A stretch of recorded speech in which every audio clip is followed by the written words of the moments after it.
Narito na naman ang mainit na balita mula sa mundo ng politika. Umani ng reaksyon sa social media ang mga kumakalat na pahayag na umano'y lupay-pay sa sakit si Ferdinand Marcos Jr. o PBBM. May ilang netizens na nag-uugnay pa nito sa konsepto ng karma dahilan upang lalo itong pag-usapan online. Gayunpaman sa kasalukuyan ay wala pang opisyal na kumpirmasyon mula sa Malacanang Palace hinggil sa naturang mga aligasyon. Kasabay nito, kumalat din ang panawagan sa social media na si Sara Duterte ang umano'y dapat pumalit bilang Pangulo. Ngunit ayon sa Saligang Batas ng Pilipinas, hindi maaaring magtalaga ng Pangulo ang publiko sa pamamagitan lamang ng online na opinyon. May malinaw na proseso na sinusunod kung sakaling hindi na kayang gampanan ng kasalukuyang Pangulo ang kanyang tungkulin. Ipinaalala naman ng ilang eksperto sa politika at komunikasyon na ang ganitong uri ng diskurso ay maaaring magdulot ng maling pag-unawa sa sistema ng pamahalaan. Ang mabilis na pagkalat ng impormasyon sa social media ay nagiging daan upang kumalat din ang mga haka-haka na walang sapat na ebidensya. Dahil dito, mahalaga ang responsableng paggamit ng mga digital platform.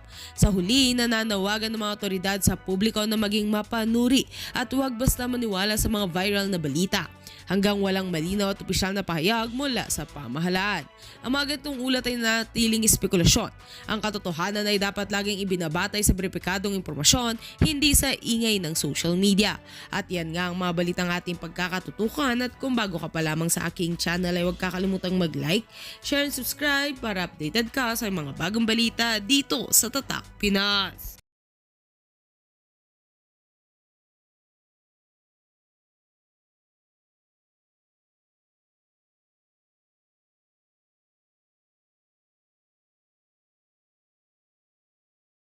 From the doctors themselves po, hindi ba pwede mas makabubuti kung sila na mismo ang magbigay ng medical bulletin? Sa ating pagkakaalam po, pagka naglabas ng medical bulletin, dapat si serious illness. Kung sinabi ng Pangulo na hindi ito life-threatening, so ba't kailanganin po sa ngayon ang medical treatment, or rather, medical bulletin? Samantalang kami naman po ay nagpo-provide sa inyo kung anong ang kalagayan ng kalusugan ng Pangulo. Mas reliable po kasi pag doktor ang nagsalita, ma'am. Mas reliable po siguro mismo ang Pangulo nagsasabi kung ano pong kanya nararamdaman. Pero hindi naman siya doktor, ma'am. So, Pero siya, at katawan niya naman po yun. okay. Next question po. Maricel Halili. Yesterday you mentioned po na back to normal. Nakakahiya ka, Claire. Oo, katawan niya yun, pero dapat ang doktor ang magsalita, ano ba? Di ba sabi ng doktor, oy, Bongbong, mag-resign ka na. Hindi, katawan ko to, kaya ko pa. Hindi, Bongbong, mag-resign ka na. Hindi mo na kaya. Dumudugo na yung bituka mo, Bongbong. Nasobrang ka sa coke. Na yung activities ni PBBM, but it seems that he's still choosing which activities to attend. Una po, paano po pinipili ng Pangulo yung event na dadaluhan niya, and paano natin pagtutugmain yung back to normal? Nung mga nakaraan po kasi, nakita nyo naman po, magpupunta siya sa Antique, tapos susunod sa Negros Occidental. Isang araw lang po yun. Tapos susunod po, may meeting sa hapon. So yun po ang sinasabi ni E.S. Ralph, kailangan medyo hinay-hinay, pero hindi naman po talaga lahat. Hindi po mapapahinto ang Pangulo sa pagtatrabaho kung may kinakailangan po siya na gampanan ng mga private meetings at mga ibang activities katulad po ng EDC meeting. Yan po ay pinupuntahan po ng Pangulo. Naku! Kasi for example, yung kanina ma'am, within the palace lang naman yung event. So why did the President decide to skip the event kahit na nasa loob lang siya ng palasyo? So ano po yung nagiging factors to decide na okay, pwedeng tumalo dito ang Pangulo, dito wag muna? Nasa prerogative na po ng Pangulo yon. Kung nararamdaman niya po na ito muna ay dapat atinan muna ng mga alter ego ng Pangulo, yun po. Yun naman din po ang in-explain ni E.S. Reflecto. Nahirapan ka na, Claire. Nahirapan ka na. Next question po mula kay Mads Moratilio, Net25.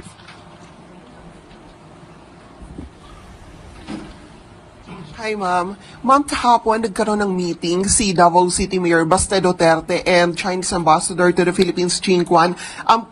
Pwede pong mahingi yung reaksyon ng Malacanang given na may issue ngayon yung Chinese Embassy regarding sa issue ng West Philippine Sea na nagkaroon ng meeting yung anak ng former president. Ano pong reaksyon ng Malacanang dito? Naku po.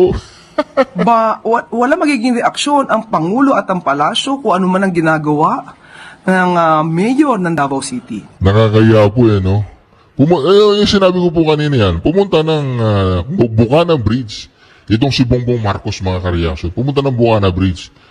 Hindi man lang niya in-invite yung Chinese ambassador or ang China hindi niya ni-recognize. Kasi wala namang kinalaman sa Bukana Bridge itong si Bongbong.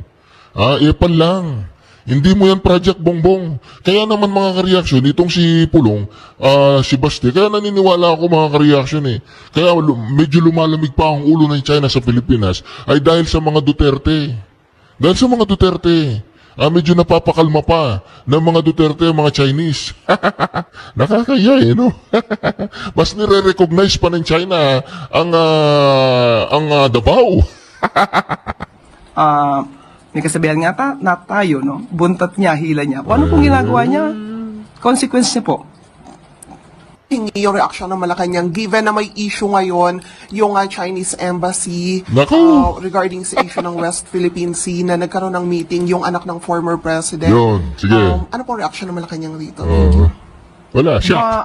Wala magiging reaksyon ang Pangulo at ang Palasyo kung ano man ang ginagawa ng mayor ng Davao City. Siya. May kasabihan nga na tayo, no? Buntat niya, hila niya. Kung ano pong ginagawa niya, consequence niya po. Consequence.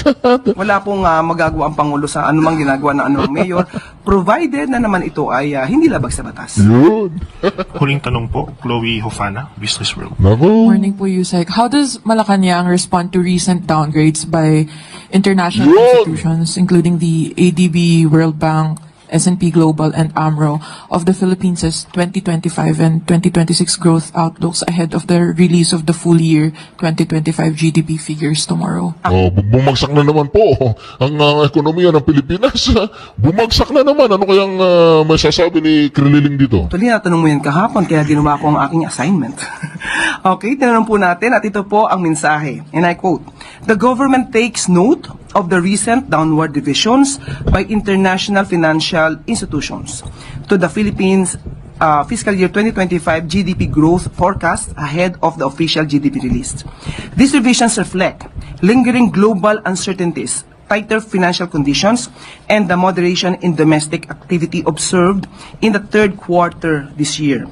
Nonetheless, the Philippine economy grew by 5.0% in the first 3 quarters of 2025, and we acknowledge that more prudent government expenditures, especially on infrastructure due to the flood control scandal, affected growth in the fourth quarter. Nevertheless, the medium-term growth trajectory remains intact, with Naku! economic expansion expected Binanggit mo na naman yung flood control. Binanggit mo na naman yung flood control. Kasi ninakaw. Ninakaw yung mga mali-malitang pera, clear, ninakaw. Naintindihan mo yun? Tapos babanggitin mo ngayon yung flood control. Ang dahilan ng pagbagsak ng ekonomiya ng Pilipinas ay yung iskandalo sa flood control. Sino bang mastermind, Claire? Sinong mastermind? Alam na ng taong bayan sinong mastermind. Paki-comment nga po sa comment section mga ka-reaction. Sino sa tingin ninyo ang mastermind dyan sa nangyaring flood control? Alam nyo na.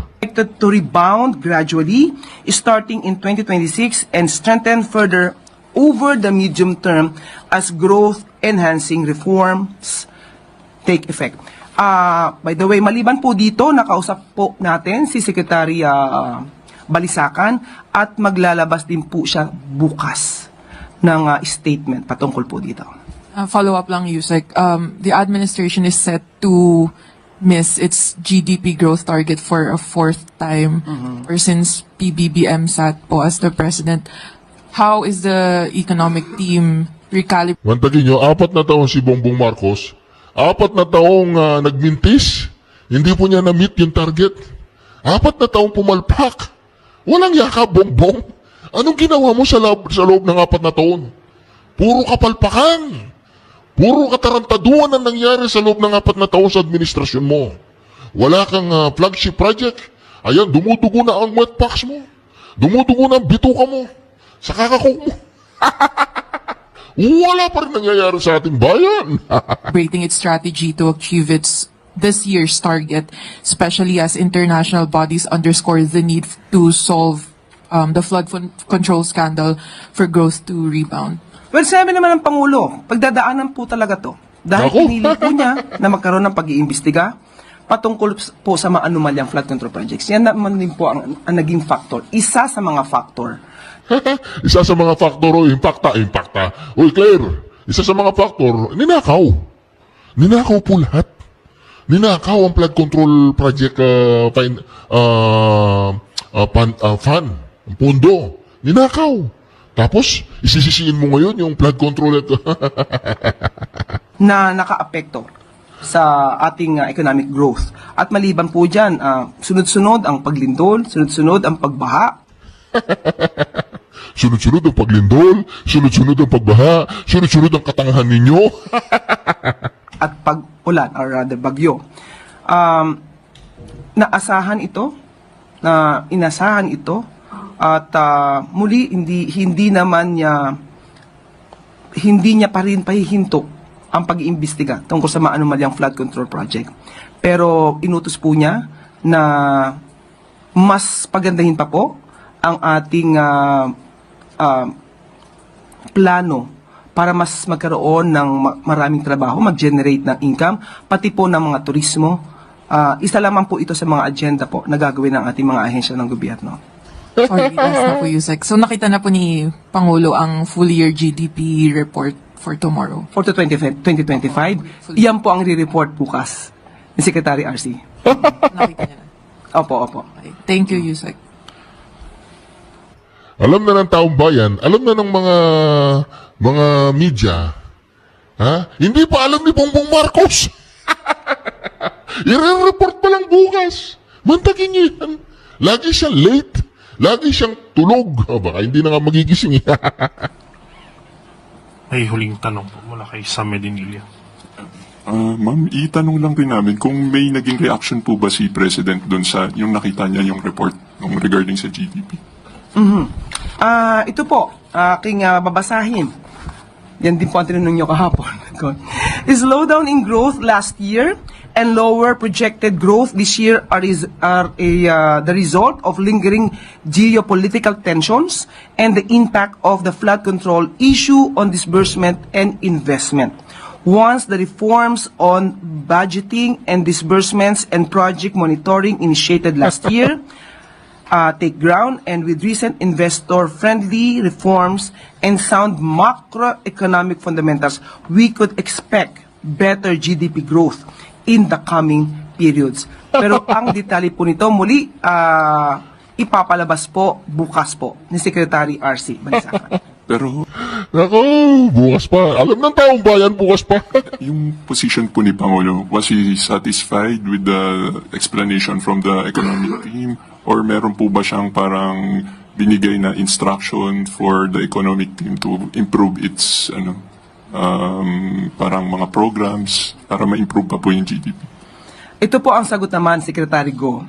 Gusto ng Pangulo ay dumami ang investments para magkaroon ng maraming quality jobs and higher employment to reduce poverty. Inflation is well controlled at pinapaalala ng Pangulo na bantayan ng gobyerno para po it will remain low. Yan po ay ayon po kay Secretary Frederick Go. Pero yun nga po, muli nating uulitin.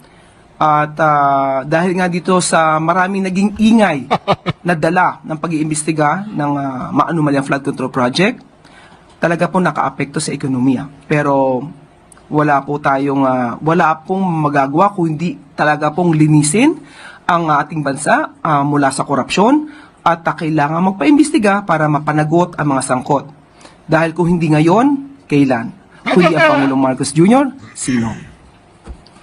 Yun na po ang huling tanong. Parang kanta yun Maraming salamat. Parang kanta yun Karagdagang 47 vendor kiosk sa Pasig River Esplanade. Biglang napunta sa mga vendor kiosk, Ang usapan, Claire, kumusta na si Bongbong? Ang usapan, Claire, nasa si Bongbong? Ngayon, dinala mo na naman dyan sa mga vendor, mga kareaksyon. Lilinawin po natin, mga kareaksyon, Lilinawin po natin. Ang pinag-uusapan po natin dito, mga kareaksyon, unang-una, si Bongbong Marcos pa po ba ang nagpapatakbo sa ating bayan? Unang katanungan po yan, mga kareaksyon. Si Bongbong Marcos pa po ba ang nagpapatakbo sa ating bayan? Pangalawa, kung hindi si Bongbong Marcos, sino? Yan.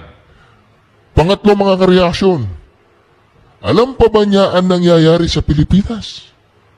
Alam ba niya na patuloy na bumabagsak at dinadowngrade ang ekonomiya natin ng ibang bansa, ng mga institusyon, financial institution, ng international financial institution?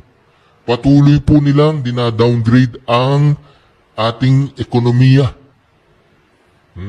Ngayon, mga kareaksyon, itong si Claire Castro, lahat ng report niya, pansariling opinion niya, binabayaran natin siya, pinapasahod natin itong babaitang ito, mga kareaksyon, para lamang sabihin niya ang kanyang personal na opinion.